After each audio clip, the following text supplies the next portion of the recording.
মহিলা নাই না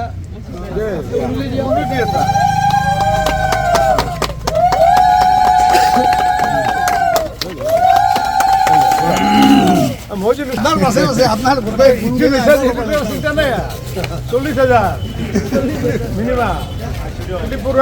আজি অসম গণ পৰিষদৰ তথা NDAৰ প্ৰাৰ্থী বজালী সমষ্টি ধৰ্মেশ্বৰ ৰয় ডাঙৰীয়াৰ যি মুখ্য কাৰ্যালয়, এই NDA কাৰ্যালয়টো আজি মই উদ্বোধন কৰিলোঁ। আৰু এই কাৰ্যালয়টো দেখি মোৰ পুৰণি স্মৃতি মনত পৰিছে যে এই চিনাকি নামৰ যিটো বিবাহ ভৱন, ইয়াৰ পৰাই আমি ভাৰতীয় জনতা পাৰ্টি আৰু NDA যোৱাবাৰ নিৰ্বাচনৰ কাম কাজ কৰিছিলোঁ। আৰু যাৰ বাবে এইবাৰো এই কাৰ্যালয়টো বাছি লোৱাৰ বাবে মোৰ মনত এটা নতুন কথা সঞ্চাৰ আহিছে যে যোৱাবাৰ যেনেকুৱাকৈ সমগ্ৰ বজালী অঞ্চলৰ ৰাইজে আমাক ভোট প্ৰদান কৰিছিলে, এইবাৰো আমাৰ NDAৰ প্ৰাৰ্থী নৰেন্দ্ৰ মোদী ডাঙৰীয়াৰ মুখলৈ চাই পেলাই, মুখ্যমন্ত্ৰী হিমন্ত বিশ্ব শৰ্মাৰ মুখলৈ চাই পেলাই, বা আমাৰ দিলীপ শইকীয়া ৰাজ্যিক সভাপতি, AGP ৰাজ্যিক সভাপতি অতুল বৰাৰ পিনে চাই পেলাই যে সকলোৱে নিশ্চিত ওপৰত বিবেকবান বজালীৰ ভোটাৰসকলে নিশ্চিত ওপৰতে আমাকে ভোটদান কৰিব।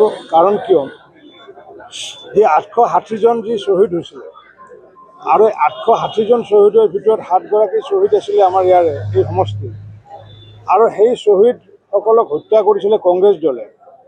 আৰু কংগ্ৰেছ দলে সমৰ্থিত কৰা যিগৰাকী প্ৰাৰ্থী, সেই প্ৰাৰ্থীক বিবেকবান ৰাইজে কোনো কাৰণতে ভোট নিদিয়ে বুলি মই দৃঢ় বিশ্বাসী।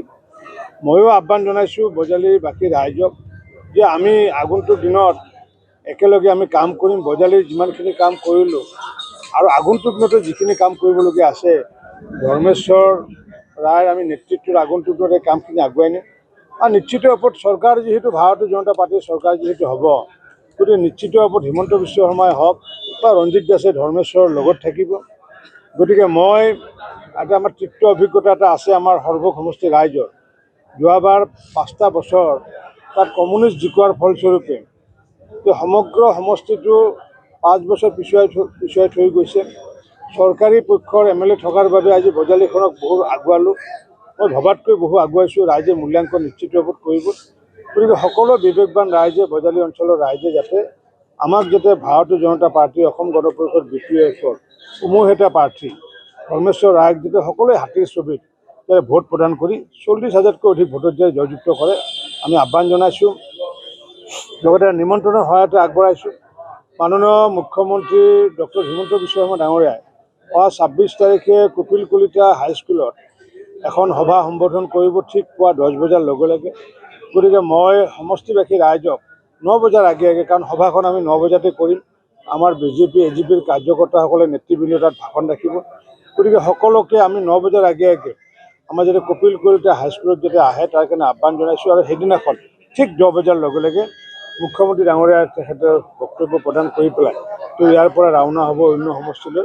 গতিকে সকলোকে সদৌতি বজালীবাসী ৰাইজকে মই উক্ত সভালৈ নিমন্ত্ৰণ জনাইছোঁ। আপোনাৰ সমষ্টিত আজি মুখ্যমন্ত্ৰীগৰাকী আহিছে, মোৰ তাত মুখ্যমন্ত্ৰী ডাঙৰীয়া আহিছে, জন আশীৰ্বাদ যাত্ৰাত আহিছে। আৰু যিহেতু নমিনেশ্যন দিয়াৰ দিনাখনৰ পৰা যিহেতু কোড অফ কণ্ডাক্ট, আৰু এইবাৰ যিহেতু 40 লাখ টকাতে যিহেতু নিৰ্বাচনটো চলাব দিছে, গতিকে মই যদিও ষ্টাৰ কেম্পেইনাৰ, কিন্তু মই আমাৰ সমষ্টিৰ ষ্টাৰ কেম্পেইনাৰ হ'ব নোৱাৰোঁ। গতিকে সেই সমুদায় খৰচ মানে মোৰ তাতে আহি পৰিব। 40 লাখৰ ভিতৰত আহি পৰিলে তেতিয়া মোৰ অকণমান অসুবিধা হ'ব। যাৰ কাৰণে মুখ্যমন্ত্ৰী ডাঙৰীয়াক মই জনাইছোঁ যে মই তাত জন আশীৰ্বাদ যাত্ৰাত মই উপস্থিত থাকিব নোৱাৰিম, আমাৰ যি নিৰ্বাচন আয়োগৰ যিটো বিধিসন্মত কাৰণত। আৰু মুখ্যমন্ত্ৰী ডাঙৰীয়া থকাৰ পিছত আমি নাথাকিলেও কথা নাই। গতিকে মুখ্যমন্ত্ৰী ডাঙৰীয়া দিছে জন আশীৰ্বাদ যাত্ৰাত আছে, আৰু মই ৰণ আশীৰ্বাদ দিয়াৰ কাৰণে আহিছোঁ ধৰ্মেশ্বৰ ৰায়ক। গতিকে মুখ্যমন্ত্ৰীয়ে জন আশীৰ্বাদ, মই ৰণ আশীৰ্বাদৰ কাৰণে ইয়াতে আছোঁ। দুখ লাগিছে নেকি ইমান মানুহে মুখ্যমন্ত্ৰীক আদৰিছে, আপুনি নাই লগত? নাই নাই, এনেকুৱা আমি আগতেও পাইছোঁ। কাৰণ কিয় তাতে সেই মুখ্যমন্ত্ৰী ডাঙৰীয়াক কিয় বাছি লৈছে আজি, এই যে একেলগে 4টা সমষ্টিৰ লগত, সেই সময়ত যে তেওঁ যে ক'লে যে মানে ভৱানীপুৰ সৰ্বকটো আছুতীয়াকৈ কৰিম, সেই কথাষাৰ মইহে জানো। বহুতেতো লিখি দিলে যে বাতিল হ'ল, কিয় বা বাতিল হ'ল, কিন্তু সেইটো কথা মইহে জানো ভিতৰৰ কথাটো। মুখ্যমন্ত্ৰীয়ে জানে যে এসাঁজ যিহেতু খাব, ভালদৰে খাব। গতিকে 4 সাঁজ খালে অলপ অলপ খোৱাতকৈ, আৰু সৰ্বক ভৱানীপুৰৰ কাৰ্যসূচী কি, এইটো তেখেতে মুখ্যমন্ত্ৰী হিমন্ত বিশ্ব শৰ্মা ডাঙৰীয়াই হওক, সৰ্বানন্দ সোণোৱাল ডাঙৰীয়াই হওক, সকলোৱে পাইছে। আৰু মইতো সেইবোৰ নিজে সৃষ্টি কৰিছোঁ।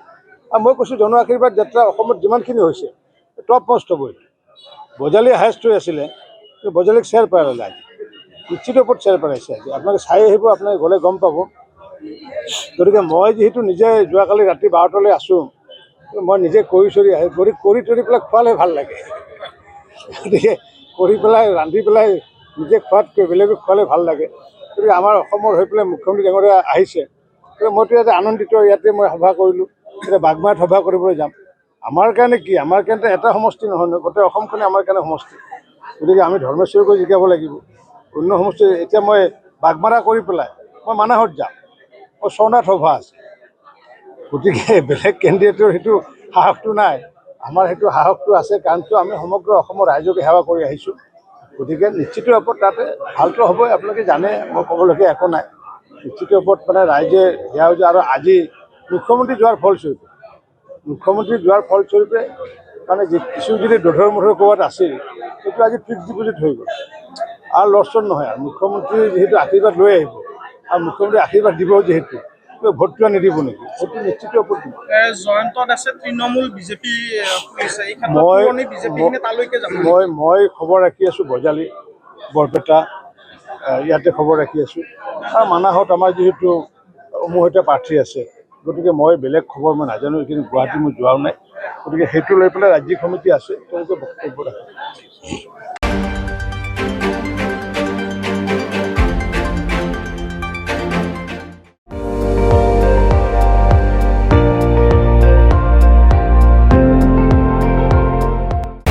আপুনি চাই আছে ND24 সৰ্বশ্ৰেষ্ঠ নহয় সৰ্বোত্তমৰ দৌৰত